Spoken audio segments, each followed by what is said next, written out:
औरत के लिए सुहाग की कोई निशानी नहीं। बाद औरतें समझते चूड़ी पहनना ये सुहाग की निशानी है, कुंवारी लड़की भी चूड़ी पहन सकती है। और ये सिंदूर लगाना और ये बिंदिया लगाना तो बिल्कुल मुशरिकाना और शिरकिया चीज है, ये तो नहीं करना चाहिए। और ये जो मंगल सूत्र पहनती है कि ये साथ ये सुहाग की निशानी, ये भी गैर मुस्लिमों का तरीका है, इस्लाम से इसका कोई ताल्लुक नहीं। इस्लाम में सुहाग की कोई निशानी नहीं है। सुहाग की बस एक निशानी है, शौहर के दिल में बीवी की मोहब्बत, बीवी के दिल में शौहर की मोहब्बत। या साहब शादी में सुहाग की गुड़िया दी जा रही है। शादी के पहले एक रस्म होती है हल्दी की रस्म।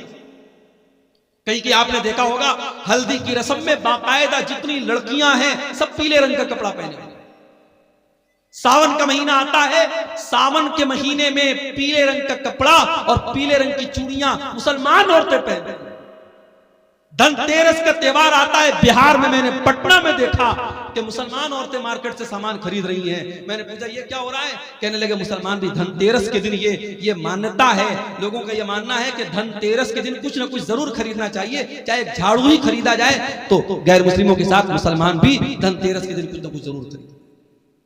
क्या है मेरे भाई, ये फजूल की रस्में, ये जाहिलाना रस्में। और आज भारत में दूसरे लोगों के साथ रह रहे करके उनके कल्चर से हमने एडॉप्ट कर ली, हासिल कर ली, और हमारे कल्चर में वो चीजें शामिल। हमारे नबी तो रस्म और रिवाज को तोड़ने के लिए आए थे। हमारे नबी की शान तो ये है, हमारे नबी का मकाम तो ये है कि जब आप मेराज के सफर पे गए तो बैतुल मुक़द्दस में सारे नबियों की मौजूदगी में अगर इमामत किसी ने कराई है, सारे नबियों का इमाम अगर कोई बना है तो जनाब मोहम्मद रसूलुल्लाह सल्लल्लाहु अलैहि वसल्लम। सारे नबियों को आपने नमाज पढ़ाई, और जब आप दुनिया में तशरीफ लाए और आपने मक्का के काफिरों को बताया कि मैं रातों रात मैं खाने काबा से मस्जिद अक्सा तक गया और वहां से मैंने सातों आसमान की सैर की, तो मक्का के काफिरों ने कहा कि ऐ मोहम्मद हम तुम्हारी बात को कैसे सच मान लें? जो सफर करने में हमको 2 महीना लगता है, तुम कह रहे हो तुम रातों रात हो करके चले आए, हम कैसे मान लें? तो कुछ काफिरों ने अल्लाह के नबी का इम्तिहान लेने के लिए कहा कि ऐ मोहम्मद ये बताओ कि तुम बैतुल मुक़द्दस गए थे?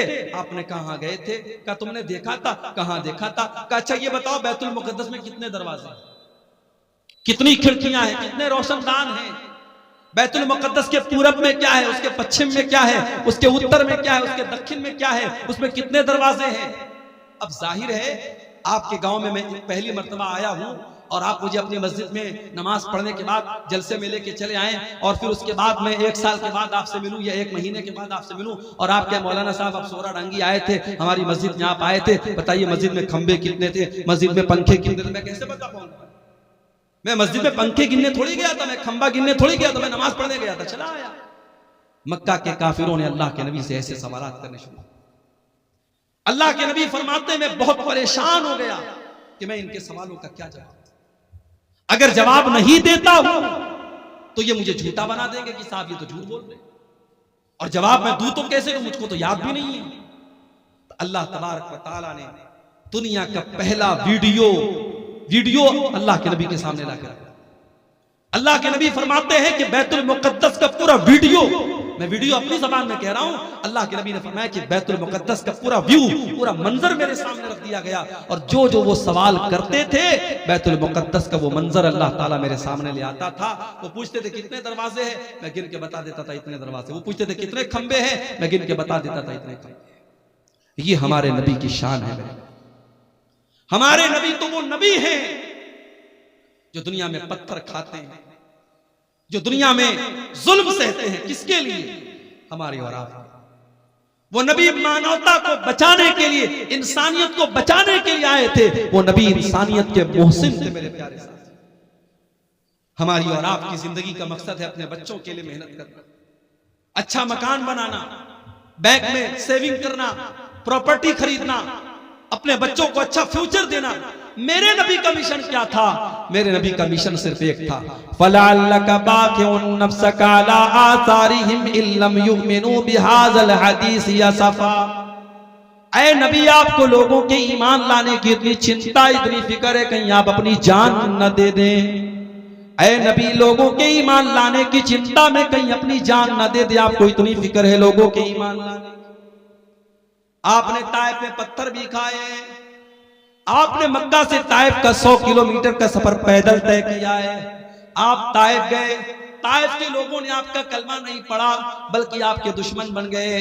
आपके ऊपर ईमान लाना तो बड़ी दूर की बात है, उन्होंने आपका मजाक उड़ाया। आप जब ताइफ से निकल करके जाने लगे, ताइफ के उन लोगों ने अल्लाह के नबी के ऊपर पत्थर बरसाए। मेरे नबी के जिस्म के ऊपर इतने पत्थर बरसाए गए, आपके जिस्म से खून बहने लगा और खून बह बह करके आपके जूते में जम गया।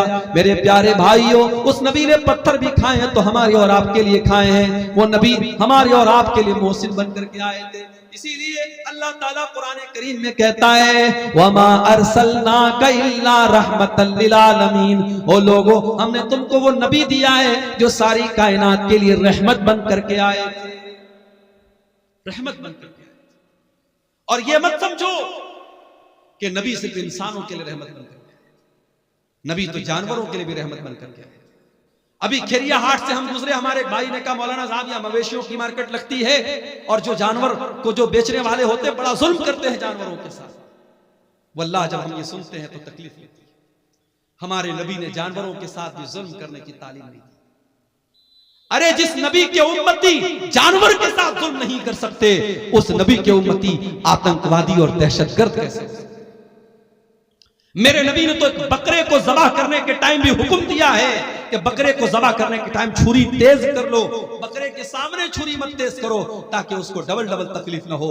जानवर को ज़बह करना है, हलाल करना है। अल्लाह ने उसको हमारे लिए हलाल बनाया है, उसका गोश्त हम खाएंगे, मगर उसको हलाल करने का, ज़बह करने का भी तरीका बताया है अल्लाह के नबी ने। उसमें तरीका ऐसा बताया, उसको तकलीफ नहीं। और आज मेडिकल साइंस भी ये कहती है कि जो झटके से जानवर को मारते हैं, कभी आप YouTube पर देखिए, जो झटके से जो मारा जाता है और गर्दन के ऊपर ऐसे जो है वो जो चापड़ होता है और उससे मारते हैं, तो वो जो तरीका जानवर को मारने का होता है और जो इस्लाम का तरीका है गले पर छुरी चलाने का, दोनों में बहुत फर्क है। और इस्लामी तरीके में जानवर की जान फौरन निकल जाती है, उसको तकलीफ नहीं। जानवरों के साथ भी अल्लाह के नबी ने रहम का बर्ताव करने का। सफर में आप जा रहे हैं, अचानक एक जगह से चींटियों के पास से आप गुजरे, सहाबे किराम को चींटी काटने लगी, सहाबे किराम ने आग लगाई और चींटियों को जला दिया। अल्लाह के नबी को पता चला, आपने सहाबा को डांटा और आपने कहा कान खोल करके सुन लो, आग का अजाब आग का रब ही दे सकता है, आग का अजाब कोई और नहीं दे सकता। चींटी को भी जलाने का आपको अधिकार नहीं है, चींटी को जला नहीं सकता। उसी सफर में अल्लाह के नबी जा रहे थे, एक सहाबी ने एक लाल चिड़िया के बच्चों को ले लिया और लाल चिड़िया जब अपने घोंसले में आई, बच्चों को नहीं देखा, फड़फड़ाने लगी। अल्लाह के नबी की नजर चिड़िया के ऊपर पड़ी। आपने कहा इसके बच्चे को किसने छीना है? एक सहाबी ने कहा अल्लाह के नबी मैंने छीना है। आपने फरमाया जाओ उसके बच्चों को लौटा दो। एक चिड़िया को उसके बच्चे से जुदा करने की तालीम मोहम्मद रसूलुल्लाह ने नहीं दी है। जो एक चिड़िया को उसके बच्चों से दूर करने की तालीम नहीं दे सकते हैं, वो किसी माँ से उसके बच्चे को दूर करने की तालीम कैसे दे सकते हैं? अल्लाह के नबी फरमाते हैं, एक औरत ने बिल्ली को पकड़ा और बिल्ली को बांध दिया, कैद कर दिया, न खाने को देती थी न पीने को देती थी, यहां तक कि बिल्ली मर गई। अल्लाह के नबी फरमाते वो बुढ़िया जहन्नम में जाएगी। एक बिल्ली को बेवजह मारने की वजह से वो जहन्नम में जाएगी। दूसरी हदीस में अल्लाह के नबी फरमाते हैं, एक फाहिशा औरत ने, एक बदचलन औरत ने, जब वो कुएं से पानी निकाल रही थी, एक कुत्ता प्यास से मर रहा था, उसने अपने चमड़े के मोजे में पानी निकाला और कुत्ते को पिला दिया। उसके इस अमल की वजह से अल्लाह ताला ने उस फाहिशा औरत को बख्श दिया, उसको माफ कर दिया। ये मेरे नबी की रहमत है। जानवरों के साथ भी अच्छा सलूक करने की आपने तालीम दी। और जानवर ही नहीं, मेरे नबी तो बेजान चीजों के लिए भी रहमत बन करके आए। वो हदीस आपने सुनी होगी, अल्लाह के नबी खजूर के तने पर खड़े होकर खुतबा देते थे। एक औरत की नजर पड़ी, उसने देखा अल्लाह के नबी खजूर के तने पर खड़े होकर खुतबा देते हैं। उसने कहा ऐ अल्लाह के नबी हमें अच्छा नहीं लगता है, आप खजूर के तने पर खड़े होकर के खुतबा दे, हमें अच्छा नहीं लगता है। उस औरत का बेटा बढ़ई का काम करता था, उसने कहा अल्लाह के नबी मैं अपने बेटे से कह करके एक बेहतरीन मिंबर आपके लिए बनवा दूंगी। पता ये चला कि आपके उलमा और आपके रहनुमा अगर तकलीफ में और मुसीबत में हैं तो आप ये मत कह के पल्ला झाड़ दीजिए कि साहब हमसे क्या मतलब है। अगर आपके उलमा को जरूरत है आपकी तो आप उनकी मदद कीजिए। सहाबे किराम अपने नबी को अगर देखते थे कि यहाँ मेरे नबी को किसी चीज की जरूरत है तो सहाबे किराम अपने नबी की मदद करते थे। यहां हालात क्या है? लॉकडाउन लगा, मस्जिदों में पढ़ाने वाले इमाम और मदरसे में प्राइवेट पढ़ाने वाले टीचर 5,000 10,000 जिनकी तनख्वाहें थी, लॉकडाउन में उनकी तनख्वाहें बंद हो गई। मस्जिद की कमेटी ने कह दिया मौलवी साहब हमारे पास पैसा नहीं है, मदरसे वालों ने कह दिया हमारे पास बजट नहीं है। कितने मदरसे में पढ़ाने वाले मौलवियों को मैं जानता हूं, उन्होंने कर्जे ले लेकर के लॉकडाउन का टाइम गुजारा। कितने मस्जिदों के इमाम को मैं जानता हूं, उन्होंने लोगों के सामने हाथ फैला करके अपना काम चलाया मेरे। और आज जब लॉकडाउन खत्म हो गया और जिंदगी नॉर्मल हो गई, उन्हीं मौलवियों ने और उन्हीं इमामों ने ये तय कर लिया कि आज के बाद हम मदरसे में नहीं पढ़ाएंगे। हम की कोई छोटी मोटी दुकान कर लेंगे, कोई छोटा मोटा बिजनेस कर लेंगे, कोई कारोबार कर लेंगे, मगर हम ये गुलामी की जिंदगी नहीं गुजारेंगे, ये गुलामी की जिंदगी नहीं। मेरे भाइयों, अपने इमामों का, अपने उलमा का ख्याल रखो। नबी के दौर में अल्लाह के नबी लकड़ी के तने पर खड़े होकर खुतबा दे रहे हैं, औरत देखती है, कहती है अल्लाह के नबी हमसे देखा नहीं जाता है, मेरा बेटा बढ़ई का काम करता है, मैं मिंबर ला करके तैयार करके आपको दे दूंगी। अगला जुमा आया, खुतबे जुमा के लिए अल्लाह के नबी मस्जिद में आए, देखा मिंबर आके रखा हुआ है और खजूर का तना कोने में पड़ा हुआ है। अल्लाह के प्यारे नबी मिंबर के ऊपर चढ़े, खुतबा देने लगे। हदीस के अल्फाज है, बुखारी की रिवायत है, फसाहतिन नखला, खजूर के तने से रोने की आवाज आने लगी, खजूर के तने से रोने की आवाज आने लगी। अल्लाह के नबी मिंबर से उतरे और उस खजूर के तने को अपने सीने से लगाया। जब आपने सीने से लगाया तो रोने की आवाज आनी बंद हो गई और सिसकने की आवाज आने लगी। अल्लाह के नबी ने फरमाया अगर मैं इसको सीने से न लगाता तो कयामत तक ये रोता रहता। और उसके बाद आपने फरमाया इन्नहा कानत तबकी अला मा कानत तस्मउ मिन ज़िक्र, चूंकि इस मिंबर पर खड़े होकर के मैं अल्लाह का जिक्र करता था, मैं कुरान बयान करता था, मैं हदीस बयान करता था, इसलिए ये लकड़ी का तना रो रहा है। मेरे प्यारे साथियों, मेरे नबी उस लकड़ी के तने के लिए रहमत बन करके आए थे। हम और आप इतने बड़े बदनसीब हैं कि आज उस नबी, जो नबी जिस नबी से लकड़ी का तना भी मोहब्बत करता था, हम इतने बड़े बदनसीब हैं कि उस नबी से का नाम तो हम लेते हैं, उस नबी से मोहब्बत का दम तो भरते हैं, मगर उस नबी की सुन्नतों से हम पीछे हैं, उस नबी के तरीके से हम पीछे हैं। न हमारी शादी ब्याह उस नबी के तरीके के मुताबिक है, न हमारा लेन देन उस नबी के तरीके के मुताबिक है, न हमारा अखलाक उस नबी के तरीके के मुताबिक है। हमारा नौजवान तो नौजवान 60 साल के बूढ़े जब सैलून में जाते हैं और सैलून में जाकर के अपनी दाढ़ी को मुड़ाते हैं और क्लीन शेव होते हैं, उन्हें शर्म आनी चाहिए, उन्हें गैरत आनी चाहिए और उन्हें सोचना चाहिए कि उनके नबी ने कहा था कि दाढ़ी को छोड़ दो, उनके नबी ने मना किया था कि दाढ़ी को मत छेड़ो, दाढ़ी को मत काटो, दाढ़ी को मत मूड़ो। जिस नबी ने दाढ़ी को छोड़ने का हुक्म दिया था, आज उस नबी के उम्मती सैलून में जाकर के दाढ़ी साफ करवा रहे हैं। जिस नबी ने सारी जिंदगी पाक दामनी की जिंदगी गुजारी थी, जो नबी इतने हयादार थे कि अल्लाह के नबी के बारे में सहाबा कहते हैं कि कुंवारी लड़की से भी ज्यादा आप शर्मीले थे।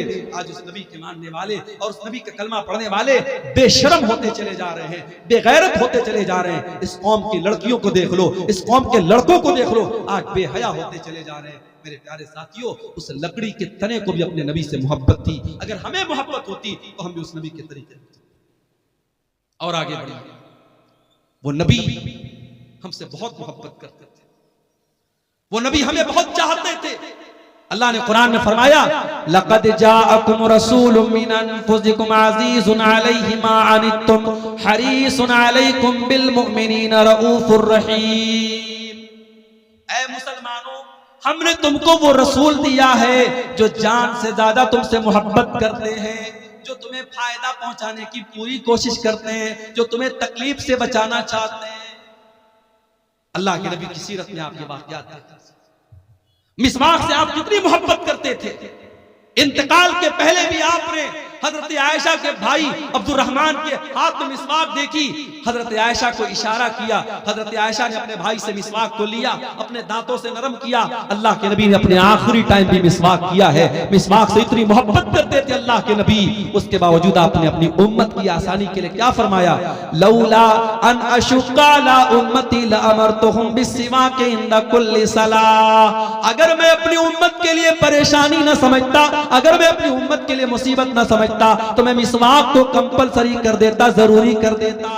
लेकिन अगर मैं मिसवाक को जरूरी कर देता, मेरी उम्मत परेशानी में पड़ जाती, इसलिए मिसवाक को आपने जरूरी करार नहीं दिया। तरावी की नमाज को देखो मेरे भाइयों, पहले दिन अल्लाह के नबी ने तरावी पढ़ाई तो थोड़े से साहबा आए, दूसरे दिन आपने तरावी पढ़ाई तो आधी मस्जिद भर गई, तीसरे दिन आपने तरावी की नमाज पढ़ाई तो पूरी मस्जिद भर गई, चौथी रात आप नहीं आए, जब फजर की नमाज में आप आए आपने फरमाया मैं जानबूझ करके नहीं आया, ऐ मेरे साहबा इस नमाज को लेकर के तुम्हारा जज्बा मैंने देखा, तुम्हारा शौक मैंने देखा, खशीतु अन तुफरज़ अलैकुम, मैं डर गया कि कहीं तरावी की नमाज तुम्हारे लिए फर्ज न हो जाए। उस नबी ने चौथे दिन तरावी की नमाज नहीं पढ़ाई ताकि तरावी की नमाज फर्ज न हो जाए। मेरे भाइयों, वो नबी हमसे इतनी मोहब्बत, हमारी आसानी चाहते थे। वो नबी मेराज के सफर में आप गए, 50 टाइम की नमाज आप वापस आए, मूसा अलैहिस्सलाम से मुलाकात हुई, मूसा अलैहिस्सलाम ने कहा कि ऐ मोहम्मद सल्लल्लाहु अलैहि वसल्लम कितना आपको क्या हुक्म मिला अल्लाह ताला की तरफ से? कहा कि 50 टाइम की नमाज। कहा कि आपकी उम्मत नहीं पढ़ पाएगी, मैंने बनी इसराइल को आजमाया है, मैंने तजर्बा किया है, बनी इसराइल को मैंने बहुत आजमाया है, आपकी उम्मत 50 टाइम की नमाज नहीं पढ़ पाएगी, आप जाइए अपने रब से कम करवाइए।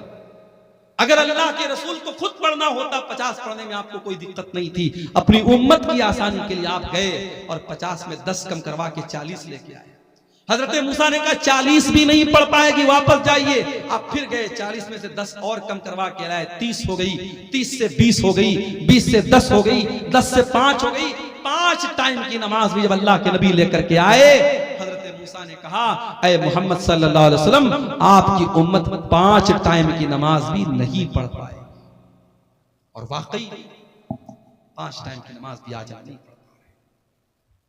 बड़े कारोबारी हैं हम, बड़े बिजनेसमैन हैं, दुकान पर बैठे हुए हैं, हय्या अलस सलाह की आवाज आ रही है, मगर हमें नमाज पढ़ने की फुर्सत नहीं।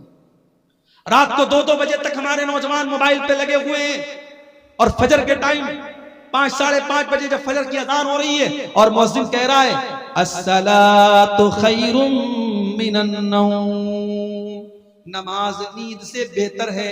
2 बजे तक 3 बजे तक रात में जागने वाला मुसलमान फजर की नमाज में सोया हुआ है। मेरे प्यारे भाइयों, मूसा अलैहिस्सलाम को कितना बेहतरीन तजर्बा था अपनी कौम का। उन्होंने कहा आपकी उम्मत 5 टाइम की नमाज भी नहीं पढ़ पाए।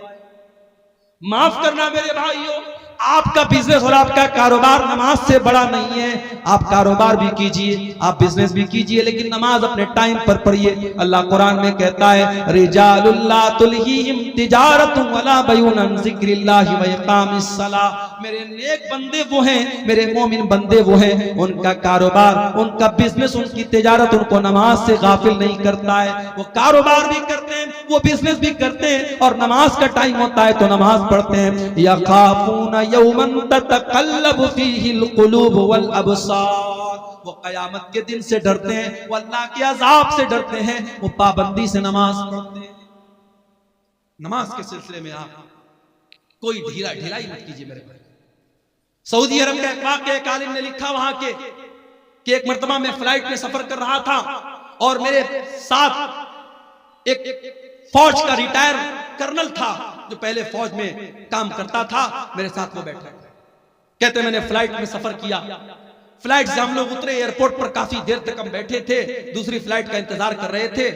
मैंने एक बात नोटिस की कि थोड़ी थोड़ी देर पर वो इंसान किसी को फोन करता है और कहता है कि बेटा आपने नमाज पढ़ लिया।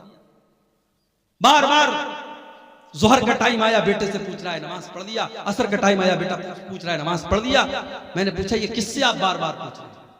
फौज का रिटायर कर्नल था सऊदी अरब का। उसने उस मौलाना को जवाब दिया कि हाँ, ये मैं अपने बेटे को कॉल करता हूँ, और मैं हर नमाज के टाइम मेरा मामूल है अपने बेटे को कॉल करके पूछता हूँ कि तूने नमाज पढ़ी कि नहीं पढ़ी। तरबियत इसको कहते हैं। अपने बच्चों को अच्छा खिला देना, अच्छा पहना देना, अच्छे स्कूल में एडमिशन करा देना, उनके घर बना देना, उनके लिए LIC ले लेना, उनके लिए बैंक बैलेंस बना देना। माफ करना, तरबियत यही नहीं है। तरबियत ये भी है कि आप अपने बच्चों की आखिरत की फिक्र करें, अपने बच्चों की नमाज की फिक्र। इसीलिए अल्लाह कुरान में कहता है वअमुर अहलका बिस्सलाति वस्तबिर अलैहा, खुद भी नमाज की पाबंदी करो और अपने बच्चों को नमाज का पाबंद बनाओ। अल्लाह के नबी फरमाते हैं मुरू औलादकुम बिस्सलाति वहुम अबनाउ सबई सिनीन, जब तुम्हारे बच्चे 7 साल के हो जाएं उनको नमाज का हुक्म दो। वज़रिबूहुम अलैहा, और जब 10 साल के हो जाएं और नमाज ना पढ़े तो उनकी पिटाई करो। साल के बच्चे को पीटने का हुक्म नहीं दिया अल्लाह ने। हमारे यहाँ 6-6 साल के बच्चे स्कूल जाते हैं, सर्दी के मौसम में 5 बजे स्कूल की वैन आती है, माँ जबरदस्ती, बच्चा आंख मल रहा है, उसकी नींद अभी लग रही है, माँ तैयार करती है, ड्रेस पहनाती है, स्कूल का बैग देती है, जबरदस्ती उसको वैन में बिठाती है। मेरे भाइयों, ये सिस्टम सही नहीं है। 7 साल तक तो चाइना में और जापान में आप देख लें, 7 साल तक के बच्चों को तो ऐसे ही खेल खेल में पढ़ाया जाता है, बच्चों को मारा नहीं जाता, बच्चों को पीटा नहीं जाता। ये सबक दिया था जनाब मोहम्मद रसूलुल्लाह सल्लल्लाहु अलैहि वसल्लम ने। 7 साल का बच्चा है, प्यार से समझाओ, मोहब्बत से समझाओ। हाँ, 10 साल का हो गया, अब उसके बिस्तर अलग कर दो। 10 साल का लड़का हो गया, 10 साल की लड़की हो गई, एक बिस्तर पे मत सुलाओ। 2 लड़के हैं, एक बिस्तर पे मत सुलाओ, बिस्तर अलग कर दो, चादर अलग कर दो, कंबल अलग कर दो। हमें बड़ी हैरत हो रही है साहब, 10 साल का लड़का हो गया तो क्या हो गया, हम बिस्तर क्यों अलग कर दें?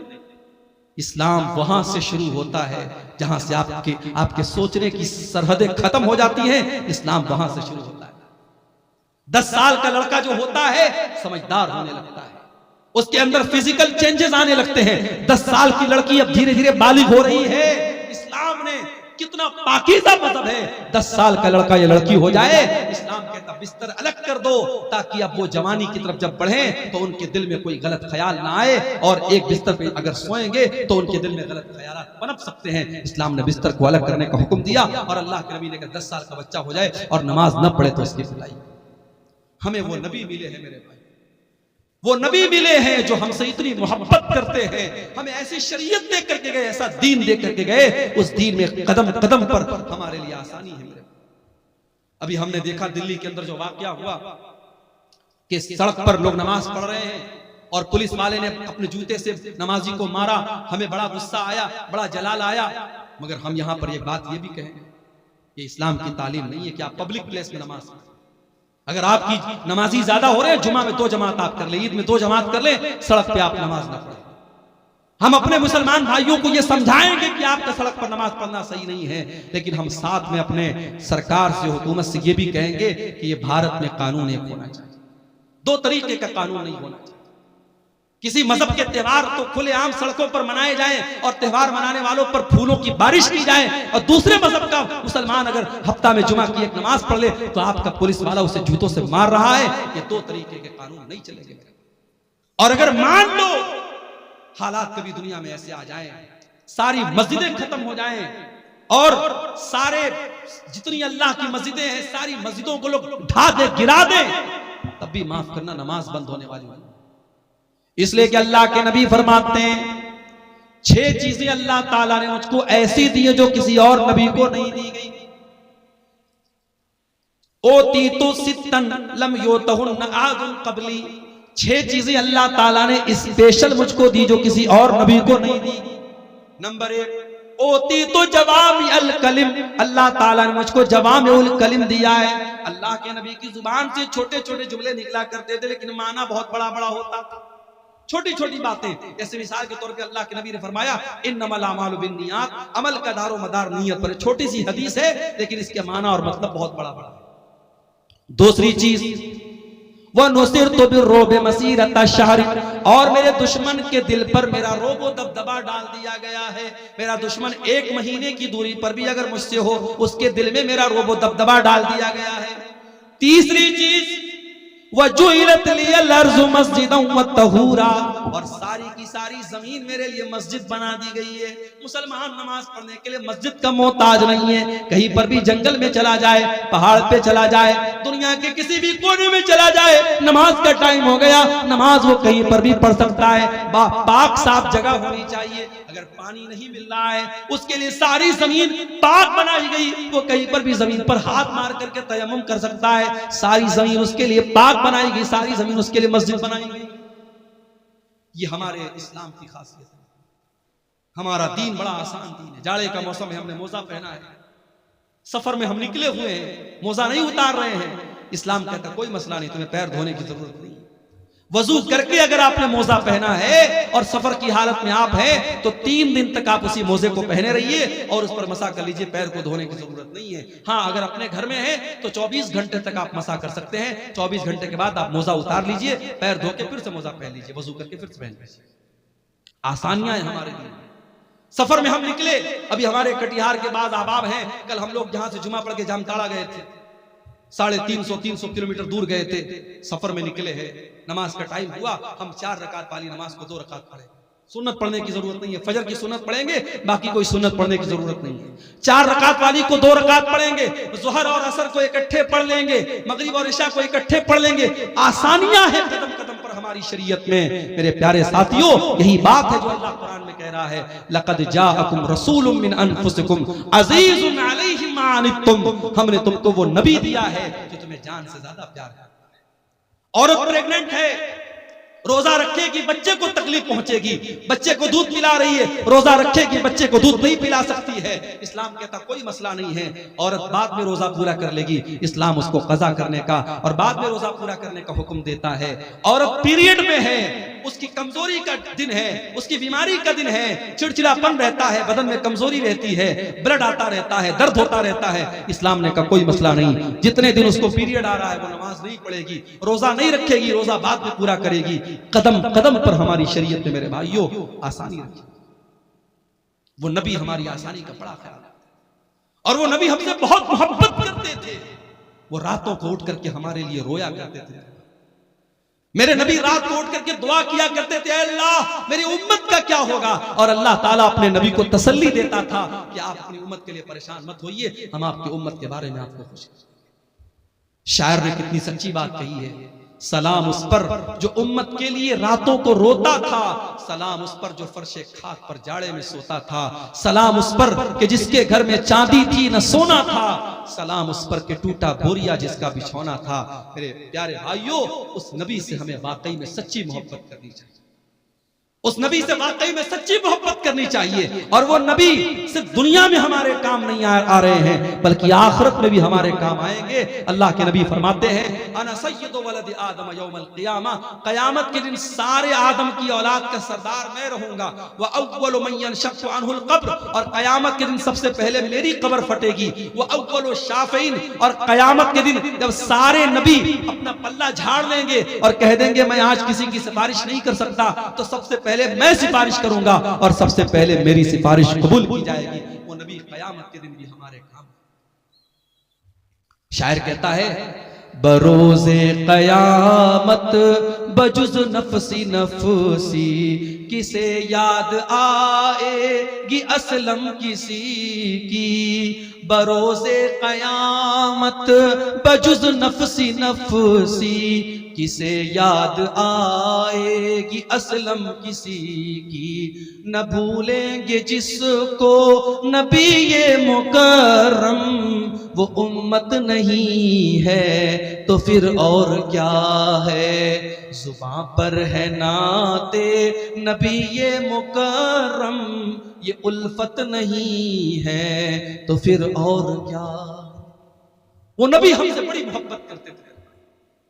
अल्लाह के नबी फरमाते हैं कि अल्लाह ताला ने हर नबी को एक दुआ ऐसी दी जिसके कबूल करने की गारंटी ले ली, और हर नबी ने अपनी उस दुआ को दुनिया में मांग लिया। अल्लाह के नबी फरमाते हैं कि मैंने अपनी दुआ को संभाल के रखा। सारे नबियों ने अपनी दुआ को मांग लिया, लेकिन मैंने अपनी दुआ को संभाल के रखा है। किसके लिए? अपने लिए नहीं, अपने परिवार के लिए नहीं, अपने बच्चों के लिए नहीं। शफाअतन लि उम्मती यौमल क़ियामा, मैं क़यामत के दिन अपनी उम्मत के लिए सिफारिश करूंगा, क़यामत के दिन अपनी उम्मत के लिए अल्लाह से गिड़गिड़ा के माफी मांगूंगा। मेरे प्यारे साथियों, उस नबी की कदर करो, उस नबी से मोहब्बत करो, उस नबी की इत्तिबा करो, उस नबी की इताअत करो। और मेरे भाइयों, ये हमारे मौलाना तौहीद साहब ने एक पर्ची दी है, इस पे कुछ सवालात हैं, मैं इनको जवाब दे करके मैं बात खत्म करूंगा, क्योंकि हमारे एक बंगला मुकर्रर भी मौजूद है और 3 बजने वाले हैं। मैं इन सवालों को मुख्तसर तौर पे जवाब देकर बात खत्म करता हूँ। एक सवाल आया है, क्या अकीका के जानवर के लिए दता होना जरूरी है? जरूरी नहीं है, दता हो तो बेहतर है, लेकिन जानवर अकीका का जो है वो दता होना शर्त नहीं है। अगर बच्चा मरा हुआ पैदा हो तो उसका जनाजा पढ़ेंगे या नहीं, इस मसले में उलमा का इख्तिलाफ है। अल्लामा अलबानी की जो तहकीक है वो ये है कि चूंकि बच्चा जो होता है 4 महीने का जब हो जाता है, 120 दिन का, तो उसके अंदर रूह डाल दी जाती है। माँ के पेट में बच्चा जब 4 महीने का होता है, उसके अंदर रूह डाल दी जाती है। इसलिए 4 महीने के बाद जब भी वो पैदा होगा, अगर वो जनाजा पढ़ने, अगर वो गुस्ल देने लायक होगा तो गुस्ल देंगे और कफनाएंगे और जनाजा भी पढ़ेंगे। और यही बात ज्यादा मजबूत समझ में आती है दलील की रोशनी में। तो बेहतर ये है कि उसका जनाजा पढ़ेंगे। अगर कोई नहीं पढ़ता है तो कोई गुनाह की बात नहीं है, लेकिन दलील की रोशनी में ज्यादा मजबूत बात है। क्या गैर मुस्लिम का रुपया मस्जिद में लगा सकते हैं? लगा सकते हैं, मगर एक शर्त है। अगर वो गैर मुस्लिम कोई ऐसा कारोबार करता है जो पूरा का पूरा हराम कारोबार है, तो वो पैसा फिर हम मस्जिद में नहीं लगाएंगे, उसको मना कर देंगे, भाई तुम्हारा पैसा हम नहीं ले सकते। लेकिन ऐसा बहुत कम होता है। गैर मुस्लिमों के यहाँ भी हलाल बिजनेस भी होते हैं, हराम बिजनेस भी होते हैं। तो अगर मिक्स आमदनी है तो हम वो ले सकते हैं। इसकी दलील क्या है? नबी के दौर में मक्का के काफिरों ने अल्लाह के घर को, खाने काबा को बनाया था, आपस में चंदा, तो उन्होंने हलाल आमदनी से ही बनाया था। तो अल्लाह के नबी ने जब खाने काबा को फतह किया, चंदे से बनाए, आपने उस बिल्डिंग को बरकरार रखा। भी हम ले सकते हैं, शर्त यह है कि उसकी आमदनी है हलाल आमदनी भी शामिल हो। अगर मुकम्मल हराम की आमदनी है तो फिर हम उसका चंदा नहीं लेंगे। गाय या बैल का अकीका दे सकते हैं या नहीं? नहीं देना चाहिए, मुनासिब नहीं है। इसलिए कि अकीका के जानवर में जहां भी हदीस में जिक्र है, छोटे जानवर का जिक्र है। बाज़ उलमा ने बड़े जानवर को जायज करार दिया है, मगर दलील के एतबार से उसकी कोई मजबूत दलील नहीं मिलती। जहां पर भी हदीसों में जिक्र है, छोटे जानवर का जिक्र है। आप बकरा बकरी कर सकते हैं, भेड़ा भेड़ी कर सकते हैं, दुम्बा वगैरह कर सकते हैं, लेकिन बड़े जानवर का सबूत अकीका में नहीं मिलता है। क्या सरदार के पास फितरा जमा करके क्या करेंगे? इसको तकसीम करेंगे। देखिए, फितरा के सिलसिले में हदीस में सिर्फ इतना आता है कि हर मुसलमान पर, चाहे वो मर्द हो, चाहे वो औरत हो, चाहे वो बच्चा हो, चाहे वो जवान हो, फितरा फर्ज है।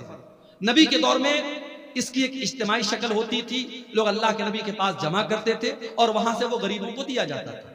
तो आज अगर आप वो शक्ल अपना रहे हैं, अपने सरदार के पास इकट्ठा कर रहे हैं और वहां से वो गरीबों को दिया जा रहा है, बहुत अच्छी बात है।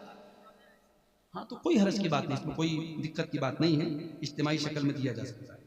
शर्त यह है कि उसका, देखिए, ज़कात एक अलग चीज होती है। फितरा की रकम हम सिर्फ फकरा और मसाकिन को दे सकते हैं। फितरा की रकम मस्जिद में नहीं दे सकते। फितरा की रकम से इमाम की तनख्वाह नहीं दे सकते। फितरा की रकम से किसी मौलवी को नजराना नहीं दे सकते। जो गरीब और फकीर और मिस्कीन लोग हैं, उनकी जरूरतों को हम फितरा से पूरा कर सकते हैं और किसी मसले को उसको नहीं लगा सकते। कोई हर्ज की बात नहीं, अपने से बांट सकते हैं। क्या मैयत के नाम से इफ्तार करा सकते हैं? मैयत की तरफ से जो आम सदका और खैरात किया जाता है, तो बहुत सारे अहले इल्म ने ये कहा है कि इफ्तार भी एक तरीके से लोगों को खाना खिलाना है, और वो भी एक तरीके से अगर हम किसी गरीब को खिला रहे तो सदका है। तो इस एतबार से मैयत की तरफ से भी हम इफ्तार करा सकते हैं। लेकिन बहरहाल इफ्तार चूंकि एक मखसूस इबादत है और मुस्तकिल तौर पर हमें कोई ऐसी दलील नहीं मिलती कि नबी के सहाबा ने अपने मरे हुए माँ बाप की तरफ से या रिश्तेदारों की तरफ से इफ्तार कराया हो। इसलिए इफ्तार जिंदे ही की तरफ से किया जाए। इंसान अपनी तरफ से करे तो बेहतर है। अपने मुर्दा लोगों की तरफ से अगर कुछ करना है तो गरीबों में पैसा बांट दे, गरीबों को खाना दे दे। इफ्तार कराने में जो है परहेज किया जाए तो ज्यादा